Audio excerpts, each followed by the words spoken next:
আজকের রেসিপি একেবারে অন্যরকম। দেখতে লুচি হলেও খেতে কিন্তু একদম ঝাল ঝাল কচুরি। তো প্রথমেই নিয়ে নিয়েছি এক বাটি ময়দা আর এক বাটি আটা।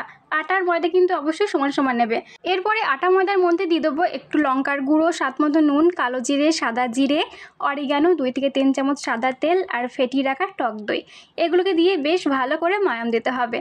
দেখতেই পাচ্ছ ময়দাটা ভালো করে ময়াম দেওয়া হয়ে গেছে। এবার এর মধ্যে অল্প অল্প করে জল মিশিয়ে ময়দাটাকে ভালো করে মেখে নিতে হবে। আর ময়দাটা ভালো করে মাখা হয়ে গেছে। এবার এই ময়দার ডোটা আমি প্রায় 5 থেকে 10 মিনিট ঢাকা রেখে দেবো। আর 5 থেকে 10 মিনিট পরে এখান থেকে লেচি কেটে হাতের সাহায্যে একটু গোল করে নেবো।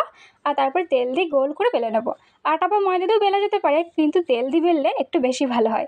তো দেখো লুচির আকারে গোল করে বেলে নিয়েছি। এবার কড়াই আগে থেকে তেলটা গরম করতে দিয়েছি। তেলটা গরম হয়ে গেছে। এবার লুচি বা কচুরি তুমি যেটাই বলো না কেন সেটা কিন্তু গরম তেলে দিয়ে উল্টে পাল্টে ভেজে নেবো। আর সবগুলো লুচি বা কচুরি কিন্তু একদম ফুটবলের মতো ফুলবে। আর দেখো এটা কত সুন্দর ফুলে গেছে আর ভাজা হয়ে গেছে।